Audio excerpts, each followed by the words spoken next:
Hi, good afternoon. I'm Chandrasekhar.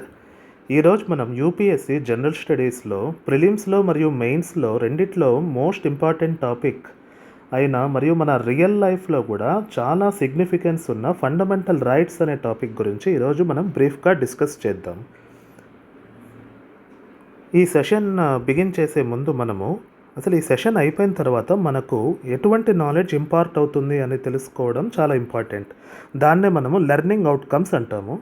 ఈ session అయిపోయేసరికి మనకు వచ్చే లెర్నింగ్ అవుట్కమ్స్ ఏ విధంగా ఉంటాయంటే brief introduction about fundamental rights in general, తర్వాత పర్టికులర్గా ఆర్టికల్ 21 అంటే ఏంటి, దాని బర్త్ అండ్ ఎవల్యూషన్ ఏ విధంగా ఉంది, ప్రజెంట్ స్టేటస్ ఏంటి, దానికి సంబంధించిన ఎన్ని రకాల కేసెస్ ఉన్నాయి, అవి ఎటువంటి గవర్నెన్స్లో చేంజెస్ తీసుకొని వచ్చాయి, అలాగే ఆర్టికల్ 21కు సంబంధించిన ఇంప్లాయిడ్ ఫండమెంటల్ రైట్స్ ఏమేమి ఉన్నాయి. ఇంప్లాయిడ్ ఫండమెంటల్ రైట్స్ అంటే ఆర్టికల్ 21లో ఇది జస్ట్ ఒక సింగిల్ ఫండమెంటల్ రైట్ కాకుండా దాంట్లో ఎన్నో సబ్ పార్ట్స్, అంటే ఒక పీరియడ్ ఆఫ్ టైంలో అవి ఎవాల్వ్ అవుతూ వస్తున్నాయి. అది ఒక ఎగ్జాస్టివ్ లిస్ట్ అయితే కాదు. ప్రజెంట్ ఎప్పటి వరకు ఇది ఫండమెంటల్ రైట్స్ ఇందులో ఇంక్లూడ్ అవుతూ వస్తున్నాయి అనేది మనం ఇంప్లాయిడ్ ఫండమెంటల్ రైట్స్ అనే కాన్సెప్ట్లో మనం చూద్దాము. ప్రజెంట్ మనము brief introduction about fundamental rights గురించి డిస్కస్ చేద్దాం. ఫండమెంటల్ రైట్స్ అనేవి కాన్స్టిట్యూషన్లో మనకు పార్ట్ 3లో ఇంక్లూడ్ చేయడం జరిగింది. Part 3 of the constitution contains fundamental rights from articles 12 to 35. ఇందులో ఫస్ట్ వచ్చి right to equality articles 14 to 18, తర్వాత right to freedom article 19 to 22, right to freedom article 19 to 22. ఇందులో 6 ఫండమెంటల్ రైట్స్ మళ్ళీ స్పెసిఫిక్గా మనము డిస్కస్ చేయడం జరుగుతుంది. ఈరోజు మనం డిస్కస్ చేయబోయే టాపిక్ ఆర్టికల్ 21 వచ్చి ఇది ఒక sub part of right to freedom. అంటే ఆర్టికల్ 19 to 22 ఏవైతే ఉన్నాయో రైట్ టు ఫ్రీడమ్ అని, అందులో ఆర్టికల్ 21 అనేది ఇంక్లూడ్ అయి ఉంటుంది. దీని గురించి మనం స్పెసిఫిక్గా తర్వాత డిస్కస్ చేద్దాము. తర్వాత కేటగిరీ వచ్చి రైట్ అగైనెస్ట్ ఎక్స్ప్లాయిటేషన్. ఇవి ఆర్టికల్స్ 23 to 24. ఆ తర్వాత right to religious freedom articles 25 to 28, cultural and educational rights articles 29 to 30, right to constitutional remedies article 32. Constitution ఏ రోజైతే మనము అడాప్ట్ చేసుకున్నామో అప్పుడు మనకున్న నెంబర్ ఆఫ్ రైట్స్, ఈరోజు మనము ఎంజాయ్ చేస్తున్న నెంబర్ ఆఫ్ రైట్స్ కొంత తేడా ఉంటుంది. ఇక్కడ cultural and educational rights article 29 to 30 అన్నాము, తర్వాత కాన్స్టిట్యూషనల్ రెమెడీస్ ఆర్టికల్ 32 అని మనము డిస్కస్ చేస్తున్నాము.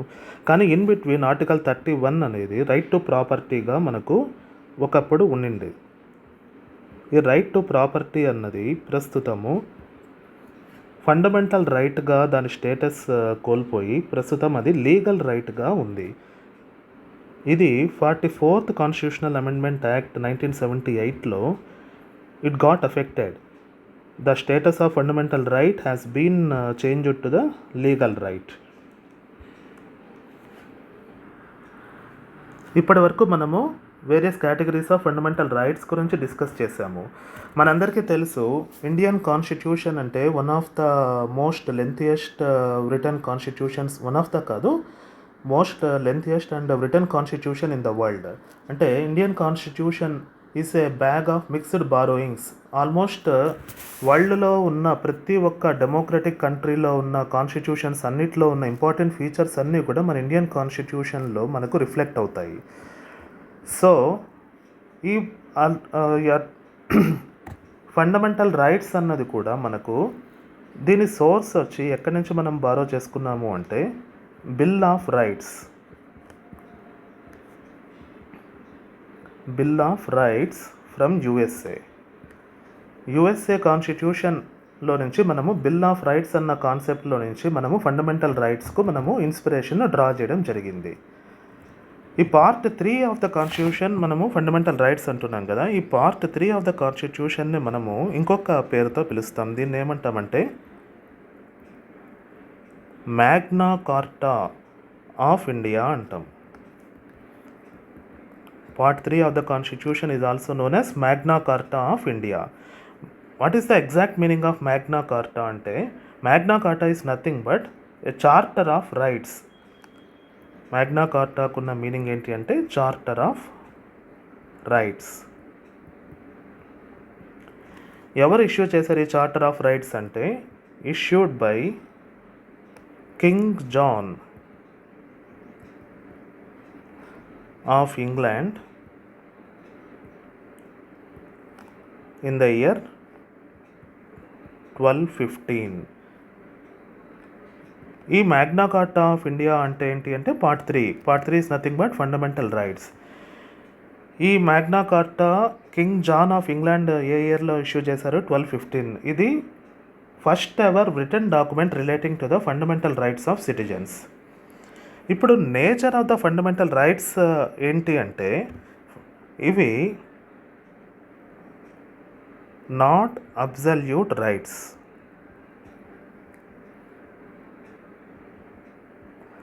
అంటే కంప్లీట్ ఫ్రీడమ్ అనేది సిటిజన్స్కు ఉండదు. Reasonable restrictions can be imposed by the state. తర్వాత guaranteed by the constitution.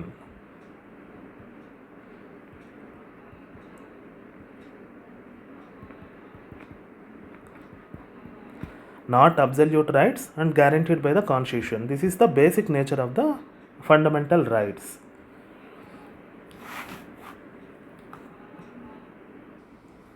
Constitution అసలు సిటిజన్స్ ఆఫ్ ఇండియాకు ఫండమెంటల్ రైట్స్ను ఎందుకు గ్యారంటీ చేసింది అంటే fundamental rights to act as limitations on the tyranny of the executive and arbitrary laws of the legislature. అంటే legislative, executive, judiciary అనేవి 3 organs మనకు మన డెమోక్రటిక్ సిస్టమ్ ప్రాపర్గా ఫంక్షన్ కావడానికి మనకున్న 3 ఆర్గాన్స్ ఏంటి అంటే లెజిస్లేటివ్, ఎగ్జిక్యూటివ్ అండ్ జ్యుడిషియరీ. ఈ tyranny action of tyranny action of legislative and executive నుంచి సిటిజన్స్ను ప్రొటెక్ట్ చేయడం కోసము ఫండమెంటల్ రైట్స్ను మనకు కాన్స్టిట్యూషన్ గ్యారంటీ చేయడం జరిగిందనమాట. ఇన్ షార్ట్ మనము ఒక్క లైన్లో ఫండమెంటల్ రైట్స్ ఎందుకు అని చెప్పాలి అంటే fundamental rights aim at establishing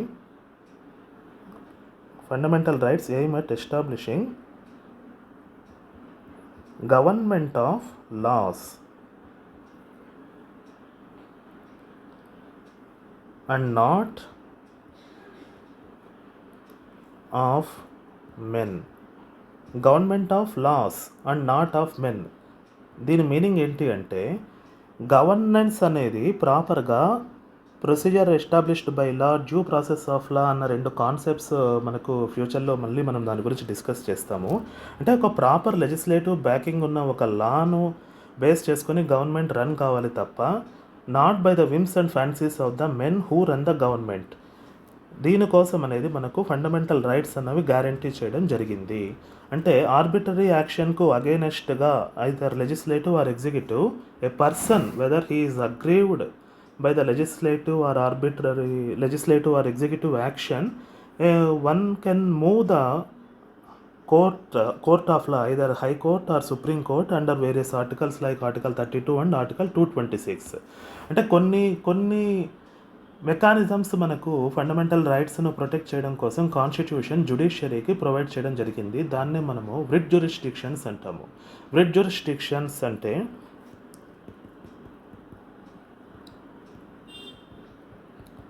ఈ వ్రిట్ జ్యూరిస్డిక్షన్స్ హైకోర్టుకు అలాగే సుప్రీంకోర్టు రెండింటికి కూడా ఉంటుంది.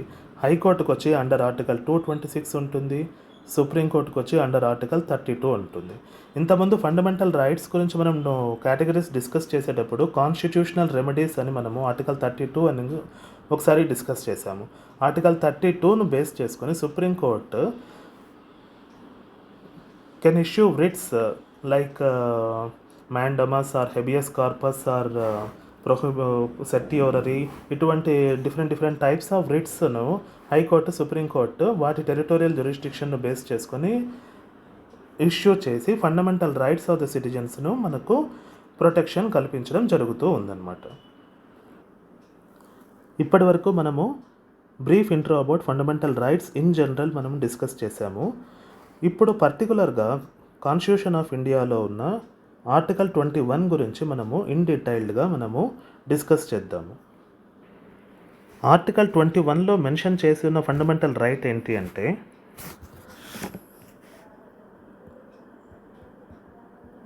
Protection of life and personal Liberty. Protection of life and personal Liberty.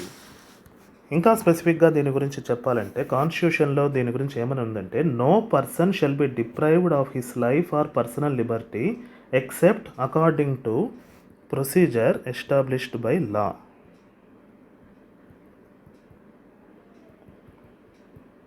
No person shall be deprived of his life or personal liberty except according to procedure established by law. ఈ fundamental right article 21 అన్నది available for both citizens and non citizens. కొన్ని fundamental rights only సిటిజన్స్కే ఉంటాయి, కొన్ని fundamental rights both citizens and non citizens. Non citizens అంటే foreigners except enemy ఏలియన్స్కి ఉంటాయి. For example సిటిజన్స్కు మాత్రమే availability ఉన్న fundamental rights వచ్చి ఆర్టికల్ 15, 16, 19, 29, 30. నాన్ సిటిజన్స్కు కూడా అవైలబిలిటీలో ఉన్న ఫండమెంటల్ రైట్స్ వచ్చి article 14, article 20, 21, 22 and 21A, 23, 24, 25, 27 and 28. ఇప్పుడు ప్రిలిమ్స్లో మనకు కొన్నిసార్లు which of the following rights are available only for the citizens, which of the following rights are common for both citizens and non citizens అని కొన్నిసార్లు ఇవ్వడం జరిగింది. అంటే ఇప్పుడు మనము సిటిజన్స్కున్న రైట్స్ ఏంటి, నాన్ సిటిజన్స్కున్న రైట్స్ ఏంటి, వాటి స్పెసిఫిక్ ప్రొవిజన్స్ ఏంటి అన్నది మనము ఇన్ డీటెయిల్డ్గా నోట్స్ చేసుకొని మల్టిపుల్ టైమ్స్ రివిజన్ చేస్తే ఈ ఆర్టికల్స్ అనేది కన్ఫ్యూజ్ కాకుండా గుర్తుపెట్టుకోవడం పాసిబిలిటీ అవుతుంది. కొన్నిసార్లు మ్యాచ్ ద ఫాలోయింగ్ అని ఇవ్వచ్చు. లిస్ట్ 1లో fundamental rights available to citizens అని ఇచ్చి లిస్ట్ 2లో ఆర్టికల్స్ అని ఇవ్వడము, అన్నింటినీ మ్యాచ్ చేయడము అనేది మనకు ప్రాక్టీస్ మీద మనం నేర్చుకోవాల్సి ఉంటుందన్నమాట. మనకు క్లియర్గా ఒక కాన్సెప్ట్ గురించి మనం చదివేటప్పుడు మనకు ఐడియా ఉంటుంది. మన కాన్స్టిట్యూషన్కు ఉన్న ఒక ఇంపార్టెంట్ ఫీచర్ ఏంటి అంటే it is neither flexible Nar rigid. అంటే దీంట్లో ఫ్లెక్సిబుల్ కాన్స్టిట్యూషన్ను ఈజీగా అమెండ్ చేసే అవకాశం ఉంది, కొన్ని ఫీచర్స్ను అంత ఈజీగా అమెండ్ చేయలేని ఫీచర్స్ కూడా కొన్ని ఉంటాయన్నమాట. So we can call our constitution as a living document. Living document అని ఎందుకు అంటున్నాము అంటే according to the modern socio political చేంజెస్కు తగ్గట్లుగా మనం కాన్స్టిట్యూషన్ను మాడిఫై చేసుకుంటూ రావచ్చు through constitutional amendment acts under article 368. Constitution living document అని ఎట్లయితే అంటున్నామో కొన్ని ఫండమెంటల్ రైట్స్ కూడా వాటి నేచర్ అన్నది ఎవాల్వ్ అవుతూ వచ్చింది. అట్లా అండర్ ఆర్టికల్ 21 అనేది కూడా one of the most evolved fundamental rights of the constitution. ఎందుకు ఇది మోస్ట్ ఎవాల్వింగ్ అంటే దీనికి సంబంధించిన నెంబర్ ఆఫ్ కేసెస్ మనము డిస్కస్ చేయాల్సి ఉంటుందన్నమాట. ఇందులో ఉన్న ఇంపార్టెంట్ కేసెస్ వచ్చి మనకు ఫండమెంటల్ రైట్స్లో అండర్ ఆర్టికల్ 21 గురించి మనం డిస్కస్ చేస్తున్నాము. ఆర్టికల్ 21కు సంబంధించిన ఇంపార్టెంట్ కేసెస్ ఏంటి అంటే ఫస్ట్ వన్ గోపాలన్ కేసు అని ఒకటి ఉంది, తర్వాత మనేకా గాంధీ కేసు అని ఒకటి ఉంది, తర్వాత పుట్టుస్వామి కేసు అని ఒకటి ఉంది,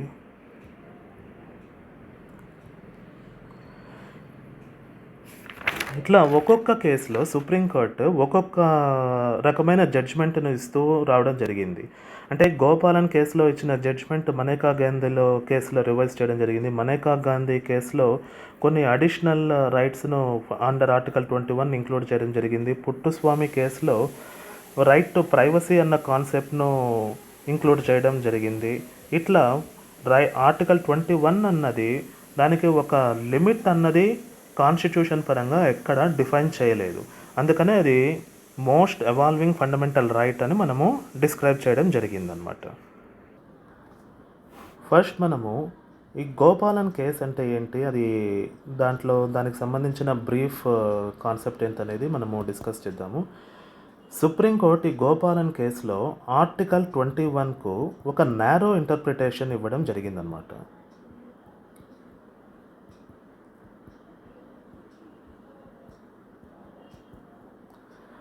నారో ఇంటర్ప్రిటేషన్ ఇవ్వడం జరిగింది. అంటే ఏంటంటే సిటిజన్స్కి ఇక్కడ ఏం గ్యారంటీ ఇచ్చింది అంటే ఆర్టికల్ 21 బేస్ చేసుకొని protection only against arbitrary executive action but not from arbitrary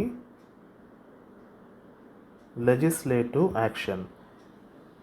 narrow interpretation అని ఎందుకు అంటున్నామంటే ఇక్కడ సుప్రీంకోర్టు ఎట్లా ఇంటర్ప్రిట్ చేసింది ఆర్టికల్ 21 అంటే it guaranteed only protection against arbitrary executive action but not arbitrary legislative action. ఇక్కడ ఫాలో అయిన concept ఏంటి అంటే ఇక్కడ ప్రొసీజర్ ఎస్టాబ్లిష్డ్ బై లా అన్న కాన్సెప్ట్ను సుప్రీంకోర్టు ఫాలో అయింది. ప్రొసీజర్ ఎస్టాబ్లిష్డ్ బై లా. ఈ ప్రొసీజర్ ఎస్టాబ్లిష్డ్ బై లా అన్నది నారో కాన్సెప్ట్. దీనికి ఆపోజిట్ వచ్చి ఇంకోటి ఏంటంటే due process of law. Procedure established by law and due process of law అన్నవి ఒక కేసును ఇంటర్ప్రిట్ చేయడం లేదా ఒక లాను ఇంటర్ప్రిట్ చేయడంలో మనకు చాలా కీ రోల్ ప్లే చేస్తాయి. ఈ ప్రొసీజర్ ఎస్టాబ్లిష్డ్ బై లా అన్నది మనకు ఒక నెగిటివ్ కాన్సెప్ట్ అని ఎందుకు మనము ఇంటర్ప్రిట్ చేస్తాము అంటే ఇక్కడ we cannot question whether the law is unreasonable, unfair, unjust. ఈ లా అన్రీజనబుల్, అన్ఫెయిర్, అన్జస్ట్ అని మనము క్వశ్చన్ చేయడానికి లేదు. లా అన్నది ఒక కరెక్ట్ ప్రాసెస్ ప్రకారం చేశారా లేదా అన్నది మాత్రమే కోర్టు చెక్ చేస్తుంది తప్ప దానికి ఉన్న ఇంటెన్షన్ ఏంటి, ఆబ్జెక్టివ్ ఏంటి, నీడ్ ఏంటి, రేషనల్ ఏంటి అన్నది డిస్కస్ చేయడం జరగదు. ఎగ్జాక్ట్లీ దీనికి ఆపోజిటే మనకు డ్యూ ప్రాసెస్ ఆఫ్ లా అనే దాంట్లో మనకు వస్తుంది. ఇప్పుడు ఈ గోపాలన్ కేసులో ఫాలో అయిన కాన్సెప్ట్ ఏంటి అంటే ప్రొసీజర్ ఎస్టాబ్లిష్డ్ బై లా. దీనికి ఆపోజిట్ ఇప్పుడు సుప్రీంకోర్టుకు తనకున్న పవర్స్ను ఉపయోగించి తను ఇచ్చిన జడ్జిమెంట్స్ని మళ్ళీ రివైజ్ చేసి వేరే జడ్జిమెంట్ ఇచ్చే పవర్ తనకు ఉంటుంది. ఆ పవర్ను బేస్ చేసుకొని తర్వాత 1978లో Maneka Gandhi versus union of India కేసులో ఈ నారో ఇంటర్ప్రిటేషన్ ప్లేస్లో సుప్రీంకోర్టు ఈ మేనకా గాంధీ కేసులో మనకేమైందంటే వైడర్ ఇంటర్ప్రిటేషన్ ఇవ్వడం జరిగింది. దేనికి వైడర్ ఇంటర్ప్రిటేషన్? ఆర్టికల్ 21. అండ్ ఇక్కడ ఫాలో అయిన ప్రాసెస్ ఏంటి అంటే డ్యూ ప్రాసెస్ ఆఫ్ లాను ఫాలో అయ్యిందనమాట. అంటే ఫస్ట్ గోపాలన్ కేసులో protection guaranteed only against arbitrary executive action but not from arbitrary legislative action and followed the procedure established by law. When it comes to Menaka Gandhi versus Union of India case in 1978, Supreme Court followed due process of law and given wider interpretation for Article 21 and included many rights under Article 21.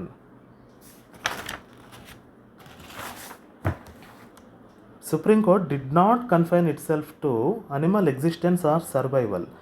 అంటే ఇక్కడ ఏంటి అంటే right to life అంటే just meaning మనిషి బ్రతకడం మాత్రమే కాదు, జీవించడంతో పాటు ఒక డిగ్నిటీ కూడా ఉండాలి.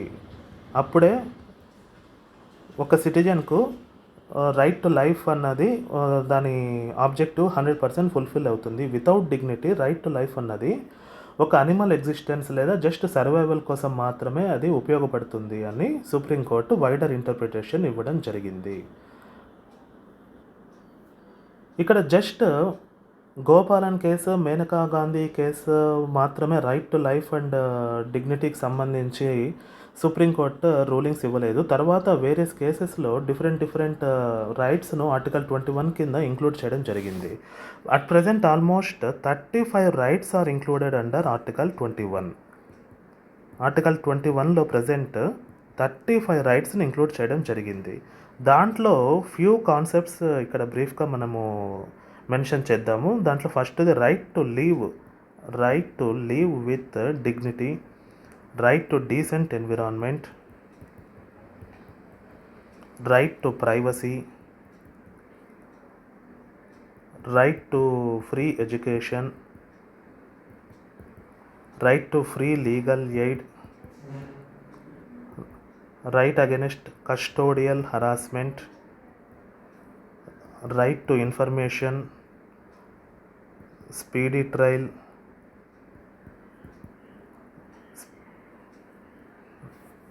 right to opportunity. ఇట్లా డిఫరెంట్ ఫండమెంటల్ రైట్స్ను డిఫరెంట్ కాన్సెప్ట్స్ను ఆర్టికల్ 21 కింద right to life with right to live, protection of life and personal Liberty కింద సుప్రీంకోర్టు ఇంటర్ప్రిట్ చేసి వీటిని ఇంక్లూడ్ చేయడం జరిగింది.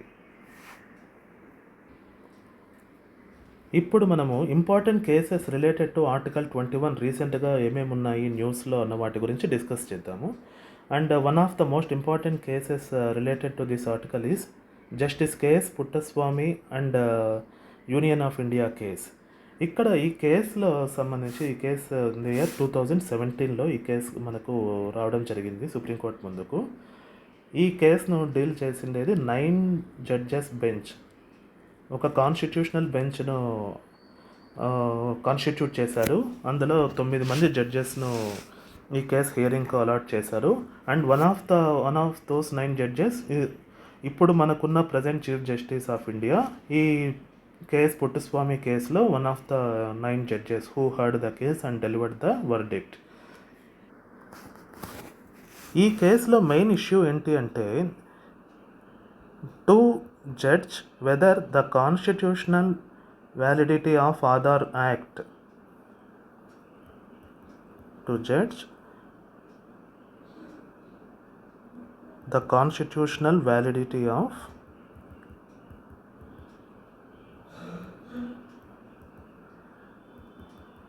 Aadhaar Act and to determine whether right to privacy is a fundamental right under Article 21 or not అన్నది examine చేయడం కోసము ఈ కేసును ఫైల్ చేయడం జరిగింది. ఇక్కడ పిటిషనర్స్ క్లెయిమ్ ఏంటంటే Aadhaar scheme and Aadhaar act right to ప్రైవసీని ఇన్ఫ్రింజ్ చేయడం జరుగుతూ ఉంది. ఎందుకు ఇక్కడ రైట్ టు ప్రైవసీకి Aadhaar versus right to privacy అన్నది ఇక్కడ మెయిన్ కాన్సెప్ట్. ఇక్కడ రైట్ టు ప్రైవసీకి ఎందుకు ఆధార్ కార్డ్ అగెనెస్ట్గా ఉంది ఫండమెంటల్ రైట్కు అంటే ఇక్కడ మనము ఆధార్ కార్డ్ ఎన్రోల్ చేసేటప్పుడు మనము బేసిక్ ఇన్ఫర్మేషన్తో పాటు ఇక్కడ బయోమెట్రిక్స్ ఇవ్వడం జరుగుతుంది. ఈ బయోమెట్రిక్స్ ఇవ్వడం వల్ల ప్రైవసీకి అది అగైనెస్ట్ అవుతుంది అన్నది ఇక్కడ పిటిషనర్స్ మెయిన్ కంటెన్షన్ అన్నమాట. ఈ కేసు మనకు 24th August 2017లో supreme court ruled that right to privacy is a fundamental right. ఇక్కడ ఇంపార్టెంట్గా గుర్తుపెట్టుకోవాల్సింది ఏంటి అంటే right to privacy is a fundamental right but not supreme court declared completely that it is an absolute right and state can impose reasonable restrictions on the right to privacy just like any other fundamental right mentioned in the constitution అన్నది supreme court ఇచ్చిన వర్డిక్ట్లో key point. దీంతోపాటు supreme court ఇంకా ఏం discuss చేసింది అంటే 26th September 2018 supreme court held that Aadhaar card అనేది ఒక వ్యాలిడ్ డాక్యుమెంటే. ఆధార్ కార్డుకు ఒక లీగల్ బ్యాకింగ్ ఉంది. Government can continue to issue Aadhaar card and make it mandate to avail welfare schemes provided by the government in order to prevent the corruption అన్నది supreme court consider చేసి Aadhaar card utilisation మీద clear judgement ఇవ్వడం అనేది జరిగిందనమాట. కానీ కొన్ని contradictory ప్రొవిజన్స్ను కొన్ని controversial ప్రొవిజన్స్ను struck down చేయడం జరిగింది. అందులో ఉన్న ఇంపార్టెంట్ ఏంటి అంటే linking of Aadhaar with mobile, bank account, school admissions mandatory చేయకూడదు అన్నది ఇక్కడ సుప్రీంకోర్టు చెప్పడం జరిగింది. లింకింగ్ ఆఫ్ ఆధార్, దీనికి సంబంధించిన కొన్ని ప్రొవిజన్స్ను సుప్రీంకోర్టు స్ట్రక్ డౌన్ చేయడం జరిగింది. ఇంతకుముందు మనము డిస్కస్ చేసుకున్నాం కదా, రైట్ టు ప్రైవసీ అన్నది అబ్సల్యూట్ రైట్ కాదు, దాని మీద రీజనబుల్ రిస్ట్రిక్షన్స్ ఇంపోజ్ చేయొచ్చు, లిమిటేషన్స్ ఇంపోజ్ చేయొచ్చు, రెస్ట్రిక్షన్స్ ఇంపోజ్ చేయొచ్చు అని. ఇప్పుడు మనము what are the limitations and restrictions that can be put in place by the state to safeguard legitimate state interests or the public good అన్నది మనము discuss చేద్దాము. ఇక్కడ రెస్ట్రిక్షన్స్ దేనికోసం పెట్టచ్చు?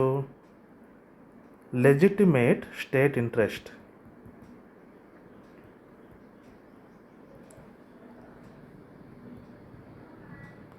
లెజిటిమేట్ స్టేట్ ఇంట్రెస్ట్ను ప్రొటెక్ట్ చేయడం కోసము, పబ్లిక్ గుడ్ కోసము రైట్ టు ప్రైవసీ మీద స్టేట్ అన్నది, స్టేట్ అంటే స్టేట్ గవర్నమెంట్, మనము స్టేట్ గవర్నమెంట్ కావచ్చు, యూనియన్ గవర్నమెంట్ కావచ్చు, ఏదైనా సరే ఒక గవర్నమెంట్ కెన్ పుట్ రిస్ట్రిక్షన్స్. ఆ రెస్ట్రిక్షన్స్ ఇక్కడ మనము క్లియర్గా గుర్తుపెట్టుకోవాల్సింది ఏంటంటే, ఇక్కడ స్టేట్ ఇంట్రెస్ట్ అన్న దాని గురించి సంబంధించిన కొన్ని గైడ్ లైన్స్ ఉన్నాయన్నమాట. ఈ స్టేట్ ఇంట్రెస్ట్ కిందకి వచ్చే కాన్సెప్ట్ ఏమేమి వస్తాయంటే, national security,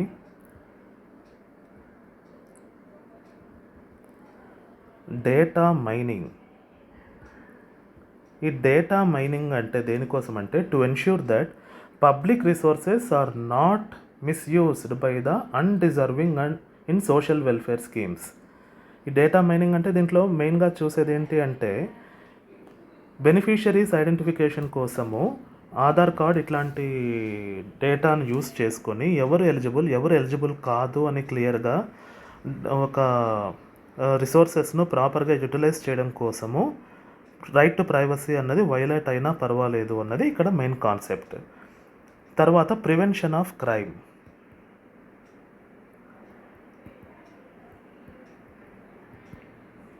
next thing, protecting interests of the revenue and public health.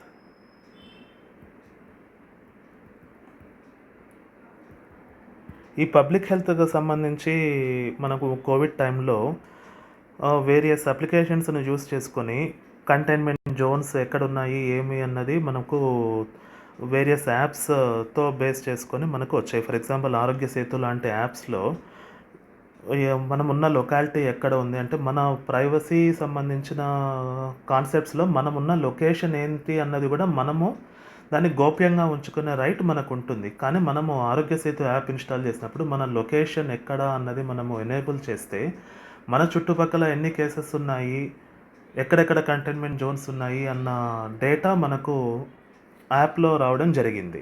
అంటే ఆ కాన్సెప్ట్ దేనికోసం చేశారంటే, అది ఒక పబ్లిక్ గుడ్ కోసము, అంటే to prevent the pandemic, to prevent the bad consequences of the pandemic. మనం రైట్ టు ప్రైవసీకి అగెనిస్ట్ అయినా కూడా ఆ యాప్ను ఇన్స్టాల్ చేయించి మన చుట్టుపక్కల ఉన్న ఇన్ఫర్మేషన్ను ప్రతి ఒక్కరికి డిసిమినేట్ చేయడంలో మనకు హెల్ప్ అయింది అనమాట. దానివల్ల కూడా మనము కోవిడ్ను కంటైన్ చేయడంలో హెల్ప్ అయింది. ఈ విధంగా ఇటువంటి రీజన్స్ను బేస్ చేసుకొని రైట్ టు ప్రైవసీకి అగెనెస్ట్ అయినా కూడా కొన్ని లిమిటేషన్స్ను మనము ప్లేస్ చేసి పబ్లిక్ గుడ్ కోసం మనం చేయొచ్చు అన్నది సుప్రీంకోర్టు ఇచ్చిన guide lines. And last but not least, digital platforms. Digital platforms అంటే మనకు ఇప్పుడున్న సోషల్ మీడియా, ఈ కామర్స్ ఇట్లాంటి సంబంధించిన ప్లాట్ఫామ్స్.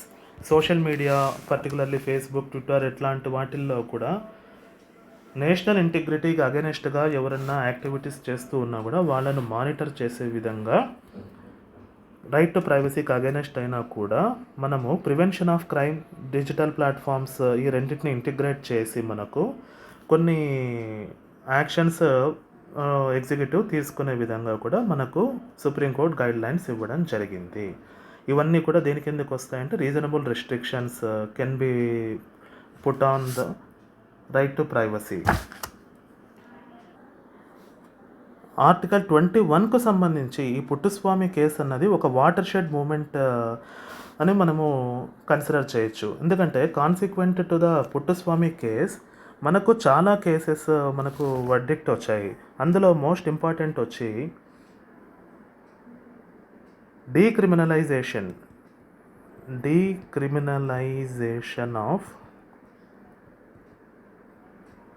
హోమోసెక్సువాలిటీ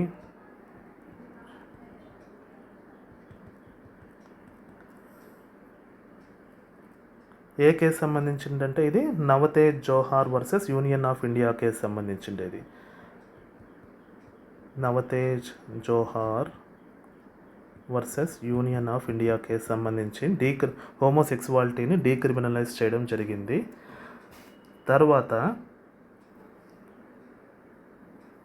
అడల్టరీకి సంబంధించిన కేసులో కూడా ఈ పుట్టుస్వామి కేసు అన్నదే మనకు ఇక్కడ ప్రామినెంట్ బెంచ్ మార్క్ అయింది. అంటే అడల్టరీని కూడా మనము క్రిమినల్ యాక్ట్గా కన్సిడర్ చేయకూడదు అని సుప్రీంకోర్టు ఈ రెండు కేసెస్ సంబంధించి 2018లో వర్డిక్ట్ ఇవ్వడం జరిగింది. తర్వాత మోస్ట్ ఇంపార్టెంట్ ఏంటి అంటే రీసెంట్గా digital personal data protection bill 2022ను ఇంట్రడ్యూస్ చేయడం జరిగింది. ఎందుకంటే ఇది మళ్ళీ పెద్ద కాన్సెప్ట్, అది సపరేట్గా మనము డిస్కస్ చేసి ఇంకా క్లియర్గా దాని ప్రొవిజన్స్ ఏంటి, అది దాని నీడ్ ఏంటి, దాంట్లో ఇంపార్టెంట్ ప్రొవిజన్స్ ఏంటి, దాంట్లో ఉన్న డ్రాబ్యాక్స్ ఏంటి, how to overcome those drawbacks అన్నది తర్వాత మనం దాంట్లో డిస్కస్ చేద్దాము. వీటన్నిటికీ బేస్ ఏంటి అంటే ఈ పుట్టుస్వామి కేసు. అంటే మెయిన్స్లో మనకు ఇంతకుముందు 2021-22లో discuss the important case laws related to judiciary intervention in various environmental movements అని ఒక క్వశ్చన్ ఇవ్వడం జరిగింది. అట్లనే నెక్స్ట్ టైం మనము ఎక్స్పెక్ట్ చేయడానికి అవకాశం ఉన్న క్వశ్చన్ ఏ విధంగా రావచ్చు అంటే మెయిన్స్ పర్స్పెక్టివ్లో,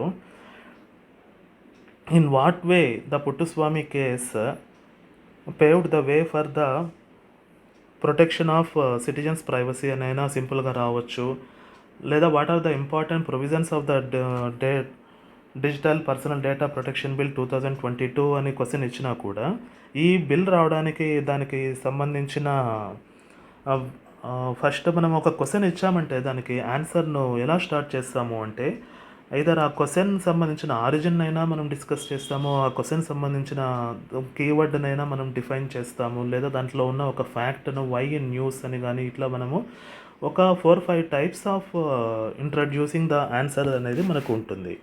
ఇప్పుడు discuss the significance and important provisions of digital protection and digital personal data protection bill 2022 అని మనకు క్వశ్చన్ ఇవ్వడం జరిగితే ఈ బిల్ మనకు ఎప్పుడు ఇంట్రడ్యూస్ చేశారో ఆ బిల్ దాని ఆరిజిన్ ఏంటి అని మనము ఒక ఇంట్రొడక్షన్లో మనం ఈ పుట్టుస్వామి కేసును మనము క్లియర్గా మెన్షన్ చేసి తర్వాత దాంట్లో ఉన్న ప్రొవిజన్స్, తర్వాత దాంట్లో ఉన్న డ్రాబ్యాక్స్, తర్వాత how to rectify those drawbacks of that bill అని రాసి తర్వాత కన్క్లూషన్లో మనము ఆ క్వశ్చన్కు తగ్గట్లు కన్క్లూడ్ చేయడము చేస్తే మనకు అట్లీస్ట్ మనకు ఒక 5.5 to 6 మార్క్స్ వరకు 10 మార్క్స్ అయితే మనకు మార్క్స్ రావడం జరుగుతుంది. అంటే ఒక ఆన్సర్ను మనము అటెంప్ట్ చేసేటప్పుడు మనం గుర్తుపెట్టుకోవాల్సిన కాన్సెప్ట్స్ ఎలా ఉంటే ఒక చిన్న యాక్రోనిమ్ మనం గుర్తుపెట్టుకున్నామంటే ఈజీగా మెయిన్స్లో ఎటువంటి క్వశ్చన్ వచ్చినా కూడా మనం రాయడానికి పాసిబుల్ అవుతుంది. అంటే మనకు ఒక ఫ్రేమ్వర్క్ కావాలి, ఒక ప్రాపర్ ఫ్రేమ్వర్క్ను మనం డిజైన్ చేసి పెట్టుకుంటే ఏ కాన్సెప్ట్ వచ్చినా కూడా మనం దాన్ని అటెంప్ట్ చేయడానికి పాసిబుల్ అవుతుంది. ఇక్కడ మనం యూస్ చేస్తున్న ఫ్రేమ్వర్క్ ఏంటి అంటే ఫైర్, FIRE. ఫైర్ అంటే ఇక్కడ ఫ్యాక్ట్స్, I అంటే ఇన్నోవేషన్, R అంటే రెఫరెన్సెస్, E అంటే ఎగ్జాంపుల్స్. ఇక్కడ ఫ్యాక్ట్స్ ఏమున్నాయి, ఇచ్చిన క్వశ్చన్కు సంబంధించిన ఫ్యాక్ట్స్ ఏమున్నాయి. ఇక్కడ ఇన్ జనరల్గా ఈ క్వశ్చన్లో digital personal data protection bill అన్నది ఒక క్వశ్చన్ వస్తే ఆ క్వశ్చన్కు సంబంధించిన ఇంపార్టెంట్ ఫ్యాక్ట్స్ ఏమున్నాయి అన్నది క్లియర్గా విజిబుల్ అయ్యేలాగా మనము రాయాలి. ఎందుకంటే ప్రతి ఒక్క ఆన్సర్లో కూడా మనము సబ్స్టాన్షియేషన్, ఫ్యాక్ట్స్ మనం దేనికి యూస్ చేయాలి అంటే సబ్స్టాన్షియేషన్ కోసం యూస్ చేయాలి. ఇప్పుడు ఇన్నోవేషన్ గురించి మనము ఒక ఎగ్జాంపుల్ చెప్పాలి అంటే ఇక్కడ క్వశ్చన్ ఇండియన్ కాంటెక్స్ట్లో అడిగారు. క్వశ్చన్ ఏంటి, discuss the critically examine the provisions of digital personal data protection bill 2022.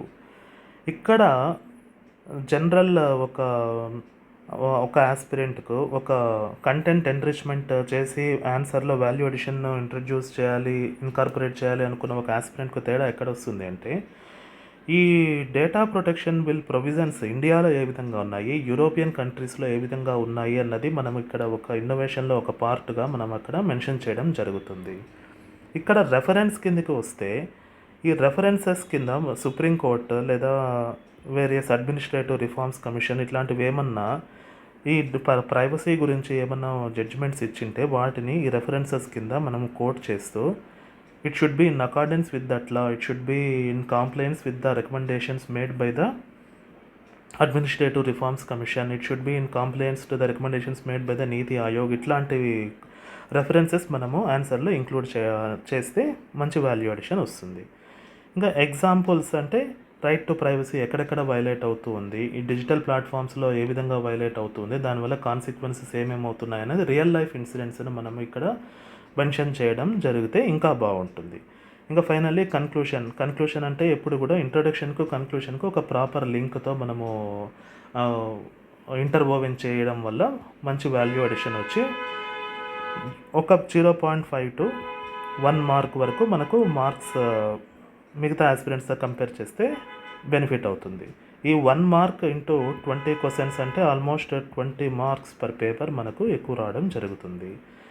So ఈ విధంగా ఆన్సర్ రైటింగ్లో మనము ఫాలో కావాల్సిన ఫ్రేమ్ వర్క్ గురించి కూడా ఇక్కడ బ్రీఫ్గా డిస్కస్ చేయడం జరిగింది. ఇక్కడ డిస్కస్ చేసిన ఫ్రేమ్ వర్క్ ఏంటంటే ఫైర్ అన్నది frame work, facts, innovation, reference, example. ఇది జనరల్గా ఇప్పుడు ఎగ్జామినేషన్ పర్స్పెక్టివ్లో మనం ఇంతసేపు ఇది డిస్కస్ చేయడం జరిగింది. కానీ రియల్ లైఫ్లో ఈ ఆర్టికల్ 21 అన్నది ఎంతవరకు in letter and spirit citizens of ఇండియాను ఆ రైట్ను మనము ఎక్సర్సైజ్ చేసుకోగలుగుతున్నాము అన్నది మనం ఒక్కసారి క్రిటికల్గా జనరల్ ఎగ్జాంపుల్తో ఎక్స్ప్లెయిన్ చేయడానికి ఒకసారి ట్రై చేస్తాను. ఈ మధ్య మనకు న్యూస్లో ఒక ఇష్యూ వచ్చింది. ఇక్కడ మనం ఒక జనరల్ ఎగ్జాంపుల్ ఇప్పుడు మనం డిస్కస్ చేస్తున్నాము. ఇది ఒక రియల్ లైఫ్ ఇన్సిడెంట్. మన రైట్స్ పేపర్ మీద మాత్రమే ఎంత స్ట్రాంగ్గా ఉంటాయి, ప్రాక్టికల్గా అవి ఇంప్లిమెంటేషన్లోకి వచ్చేసరికి ఎంత వీక్గా ఉంటాయి అని ఒక క్రిటికల్ ఎగ్జామినేషన్ కోసం నేను ఇప్పుడు ఒక జరిగిన ఇన్సిడెంట్ను ఇక్కడ ఎగ్జాంపుల్గా చెప్తున్నాను. ఈ మధ్య కడప డిస్ట్రిక్ట్లో ఒక గవర్నమెంట్ అఫీషియల్, అతని పేరు డాక్టర్ అచ్చన్న, ఇతను deputy director of animal husbandry డిపార్ట్మెంట్లో వర్క్ చేస్తారు. అనిమల్ హస్బెండరీ డిపార్ట్మెంట్లో డిప్యూటీ డైరెక్టర్గా వర్క్ చేస్తారనమాట. Deputy director animal husbandry department. ఇతనికి అక్కడ ఉన్న డిపార్ట్మెంట్లో మిగతా ఎంప్లాయీస్కు మధ్య ఇంటర్నల్గా కొన్ని కాన్ఫ్లిక్ట్స్ ఉన్నాయి. అంటే కొన్ని పోస్టింగ్స్, ట్రాన్స్ఫర్స్, ప్రమోషన్స్ ఇట్లాంటి రిలేటెడ్ ఒకరంటే ఒకరికి అక్కడ సరిపోక చాలా కాన్ఫ్లిక్ట్ అవి డిపార్ట్మెంటల్ డిసిప్లినరీ ప్రొసీడింగ్స్ వరకు వెళ్ళి కొంతమంది సస్పెండ్ కావడం కూడా జరిగింది. కానీ ఇక్కడ ఉన్న ఒక మిజరీ ఏంటి అంటే, ఈ డాక్టర్ అచ్చన్న అనే అతను మార్చ్ 12, 2023 మిస్సింగ్ అయ్యారు. మార్చ్ 12, 2023 మిస్సింగ్ అయ్యారు. మార్చ్ 14, 2023 వాళ్ళ ఫ్యామిలీ మెంబర్స్ పోలీస్ కంప్లైంట్ ఇవ్వడం జరిగింది. మార్చ్ 12 మిస్సింగ్ అయితే మార్చ్ 14 పోలీస్ కంప్లైంట్ ఇచ్చారు. కానీ పోలీస్ కంప్లైంట్ ఇచ్చిన తర్వాత పోలీస్ ఎటువంటి యాక్షన్ తీసుకోలేదు, డిడ్ నాట్ రెస్పాండ్. తర్వాత 5 days తర్వాత ఏమైంది అంటే, ఈ doctor Atchanna family members high court of ఆంధ్రప్రదేశ్లో హెబియస్ కార్పస్ పిటిషన్ వేశారు. Habeas corpus petition filed. Habeas corpus petition గురించి జనరల్గా మనకు తెలిసిందేది ఏంటి అంటే, వితిన్ 24 hours హెబియస్ కార్పస్ అంటే టు ప్రొడ్యూస్ ద బాడీ, అదే కదా మీనింగ్. హెబియస్ కార్పస్ అంటే to produce the body who got detained. ఇది ఒక స్టేట్కి అగెనిస్ట్గా వేయచ్చు, ఒక పర్సన్కి అగెనిస్ట్గా కూడా వేయచ్చు. ఇక్కడ హెబియస్ కార్పస్ పిటిషన్ ఎందుకు ఫైల్ చేయాల్సి వచ్చింది? ఇక్కడ అగ్రీవ్డ్ పర్సన్ ఎవరు? Doctor Achchanna's family. ఈ అచ్చెన్నాస్ ఫ్యామిలీ ఎందుకు హెబియస్ కార్పస్ పిటిషన్ ఫైల్ చేశారంటే March 14th police complaint file చేసినా కూడా పోలీసులు ప్రాపర్ యాక్షన్ తీసుకోకుండా డిలే చేస్తూ ఉండడం వల్ల ఇది ఈ డాక్టర్ అచ్చెన్న యొక్క ఆర్టికల్ 21 గురించి అయితే డిస్కస్ చేసింది రైట్ టు లైఫ్. ఇక్కడ అతని రైట్ టు లైఫ్కు థ్రెట్ ఉంది కాబట్టి, అతని లైఫ్కే థ్రెట్ ఉంది, మరి అది కనపడడం లేదు అని కంప్లైంట్ ఇచ్చినా కూడా పోలీసులు యాక్షన్ తీసుకోలేదు కాబట్టి హైకోర్టును మూవ్ చేయాల్సి వచ్చింది. ఇక్కడ ఏ హైకోర్టును అప్రోచ్ అయ్యారు? High court of Andhra Pradesh under article 226. ఏ హైకోర్టుకైనా విత్ జ్యూరిస్డిక్షన్ పవర్స్ ఉన్నవి ఆర్టికల్ 226 ప్రకారము హైకోర్ట్స్కు రిట్స్ను ఇష్యూ చేసే పవర్ ఉంటుంది. ఈ ఆర్టికల్ 21 ఇక్కడ మాకు వైలేట్ అవుతూ ఉంది, ఇక్కడ పర్సన్ కనపడట్లేదు, పోలీసులు యాక్షన్ తీసుకోలేదు అని హైకోర్టులో కేసు ఫైల్ చేశారు to issue a writ in the nature of habeas corpus. కానీ ఇక్కడ హైకోర్ట్ ఆఫ్ ఆంధ్రప్రదేశ్ ఎటువంటి యాక్షన్ తీసుకోవడంలో ఫెయిల్ అయింది అంటే పోలీసులను ఇమ్మీడియట్గా ప్రాపర్ యాక్షన్ తీసుకుని ఆ పర్సన్ కంప్లైంట్ ఎవరైతే ఇచ్చారో వాళ్ళ ప్రేయర్ కంప్లైంట్గా యాక్షన్ తీసుకొని ఆ పర్సన్ను వెతకడంలో పోలీసులను ప్రాపర్ డైరెక్షన్ ఇచ్చిందంటే వితిన్ 24 hours 48 hours అతని ఫోన్ కాల్ను ట్రేస్ చేసో లేదంటే లొకేషన్ను ట్రేస్ చేసో ఆ పర్సన్ ఎక్కడ మిస్ అయ్యారు, ఎక్కడికి వెళ్ళింటారు అన్నది తెలిసి ఉంటుంది. కానీ పోలీసులకు డైరెక్షన్ ఏమీ ఇవ్వకుండా పోలీసులను ఆర్డర్ చేసింది రెస్పాండెంట్గా పోలీస్ డిపార్ట్మెంట్ ఉంది. ఇక్కడ హైకోర్టు రెస్పాండెంట్స్ని ఏం ఆర్డర్ చేసిందంటే కౌంటర్ అఫిడవిట్ ఫైల్ చేసి కేసును March 31కు పోస్ట్పోన్ చేయడం జరిగింది. March 31కు కేసును పోస్ట్పోన్ చేసిన తర్వాత ఇన్ బిట్వీన్ ఏం జరిగింది అంటే March 24th ఏ పర్సన్ అయితే మిస్ అయ్యారో అతని డెడ్ బాడీ ఫౌండ్ అయింది. March 24th ఆ పర్సన్ డెడ్ బాడీ ఫౌండ్ అయింది అంటే దాని అర్థం ఏంటి అంటే March 14th పోలీస్ కంప్లైంట్ ఇస్తే యాక్షన్ తీసుకోకపోవడం వల్ల March 24th అతను చనిపోయిన ప్లేస్ ఎక్కడ అనేది తెలిసి అక్కడికి పోయి ఆ డెడ్ బాడీని తీసుకొని రావాల్సిన పరిస్థితి ఎదురైంది. అంటే హెబియస్ కార్పస్ పిటిషన్ అన్న దాని ఆబ్జెక్టివ్ ఇక్కడ అట్టర్లీ ఫెయిల్ అయిందనమాట. హెబియస్ కార్పస్ పిటిషన్ హెచ్సిపి అని రాస్తున్నాం, ఇక్కడ habeas corpus petition completely failed. ఎందుకు అంటే ఇక్కడ పోలీసులు ప్రాపర్ యాక్షన్ తీసుకోలేదు, జ్యుడిషియరీ ప్రాపర్గా రెస్పాండ్ కాలేదు, అండ్ ఫైనల్గా అతను ఏమైంది, ఒక పర్సన్ యొక్క రైట్ టు లైఫ్ అన్నది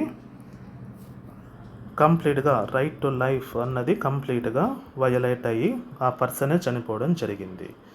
అంటే ఇదంతా ఎందుకు ఎక్స్ప్లెయిన్ చేస్తున్నానంటే మనకున్న 3 ఆర్గాన్స్ డెమోక్రటిక్ గవర్నమెంట్లో మనకున్న 3 organs legislative, executive and judiciary. ఈ 3 ఆర్గాన్స్ కూడా ఒకదాంతో ఒకటి కలిపి పనిచేస్తేనే మనకున్న రైట్స్ను ప్రాపర్గా ఎన్ఫోర్స్ చేయడం జరుగుతుంది. ఇక్కడ ఒక ఆర్గాన్ ఇంకొక ఆర్గాన్ను రెస్పాన్సిబుల్ చేసి అప్డేట్ కావడానికి ట్రై చేస్తే మనకున్న బేసిక్ ఫండమెంటల్ రైట్స్ అన్నవి వయలేట్ అయ్యి కాన్స్టిట్యూషన్ యొక్క ఫిలాసఫీనే కంప్లీట్గా నల్ అండ్ వాయిడ్ అయిపోవడం జరుగుతుంది. ఇక్కడ ఈ కేసులో పర్టికులర్గా అది డిపార్ట్మెంటల్ కాన్ఫ్లిక్ట్స్ వల్ల ఒకరి మీద ఒకరు గ్రెడ్జ్తో ఈ పని చేసి ఉండొచ్చు. కానీ ఇదే సిచ్యువేషన్ రేపు ఇంకొకరికి ఎవరికైనా కూడా ఎదుర్కోవడానికి మనకు చాలా స్కోప్ ఉంటుంది. ఇట్లాంటి సిచ్యువేషన్స్ రిపీట్ కాకూడదు అంటే బేసిక్గా ఇక్కడ ఫస్ట్ రెస్పాండర్ అయిన పోలీస్ డిపార్ట్మెంట్ ప్రాపర్గా ఫంక్షన్ చేసి ఉండింటే, అంటే ఇక్కడ జ్యుడిషియరీనే ఇనిషియేషన్ తీసుకొని పోలీసులకు డైరెక్షన్స్ ఇవ్వాల్సిన పని లేకుండా పోలీస్ తన ఫండమెంటల్ డ్యూటీని పోలీస్ డిపార్ట్మెంట్ చేసి ఉంటే ఒక పర్సన్ యొక్క లైఫ్ను within the time action తీసుకుని ఉంటే కాపాడి ఉండొచ్చు. అక్కడ టైం డిలే కావడం వల్ల ఒక aggrieved person next level of grievance mechanism అయిన జ్యుడిషియరీని అప్రోచ్ కావడం జరిగింది. అక్కడ డిలే కావడం వల్ల ఎటువంటి రిలీఫ్ దొరకలేదు. తర్వాత ఫైనల్గా ఏమైందంటే ఒక పర్సన్ యొక్క వాల్యుబుల్ లైఫ్ అనేది కోల్పోవడం జరిగింది. అంటే ప్రాక్టికల్గా మనము టెక్స్ట్ బుక్లో చదివే ఫండమెంటల్ రైట్స్ ఆర్టికల్ 32, ఆర్టికల్ 226 చాలా క్లియర్గా మనకు ఎట్లా మన రైట్స్ను ఎక్సర్సైజ్ చేసుకోవాలన్నది ఉంటుంది. కానీ ప్రాక్టికల్గా ఉన్న డిఫికల్టీస్ను మనం కూడా ఒక ఎగ్జామినేషన్ పర్స్పెక్టివ్లోనే కాకుండా రియల్ లైఫ్లో కూడా మనం అర్థం చేసుకొని దానికి తగ్గట్లు మనము సొల్యూషన్స్ కోసము, అంటే ఒక సివిల్ సర్వెంట్ అంటే ప్రాబ్లమ్స్ని ఐడెంటిఫై చేయడం మాత్రమే కాదు, one must be the part of the solution. అంటే ఒక ఆస్పైరింగ్ సివిల్ సర్వెంట్స్గా మనము గుర్తుపెట్టుకోవాల్సింది ఏంటి అంటే, రియల్ లైఫ్లో ఇటువంటి సిచ్యువేషన్స్ సర్వీస్లో జాయిన్ అయినప్పుడు వచ్చినప్పుడు టైం అనేది మోస్ట్ ఇంపార్టెంట్ థింగ్. ఒక యాక్షన్ తీసుకునేటప్పుడు అది ఎంత మనము తక్కువ టైంలో యాక్షన్ తీసుకుంటామో, అది కూడా రైట్ వేలో యాక్షన్ తీసుకుంటాము అన్న దాన్ని బట్టే సిటిజన్స్ రైట్స్ను మనం ప్రొటెక్ట్ చేయడానికి కుదురుతుంది. లేకపోతే సర్వీస్లో ఉన్నా కూడా మనము మన కన్సైన్స్కు మనము ఆన్సర్ చెప్పుకోవాల్సి వస్తుంది, ఎందుకు మనం ఫెయిల్ అయినాము అన్నది. ఇవన్నీ కూడా ట్రైనింగ్లో చెప్పినా చెప్పకపోయినా కూడా ఇటువంటి ఇన్సిడెంట్స్ మనము రియల్ లైఫ్లో ప్రతిరోజు మనము న్యూస్ పేపర్స్ను స్టడీ చేయడం వల్ల మనకు తెలుస్తూ ఉంటుంది. ఇవన్నీ కూడా మనం ఎథిక్స్లో, కేస్ స్టడీస్లో ఎక్కడైనా కూడా మనం యూస్ చేసుకోవచ్చు. ఒక రిఫార్మ్స్లో ఇటువంటి ఎగ్జాంపుల్స్ను మనం ఇంక్లూడ్ చేసి ఈ ఇన్సిడెంట్ ఇలా జరిగింది కాబట్టి పోలీస్ డిపార్ట్మెంట్లో ఎటువంటి రిఫార్మ్స్ తీసుకురావాలి, జ్యుడిషియరీలో ఎటువంటి రిఫార్మ్స్ తీసుకురావాలి అని మనము ఒక ఆన్సర్లో అయినా దీన్ని యూస్ చేసుకోవచ్చు. So this is all about article 21. Thank you.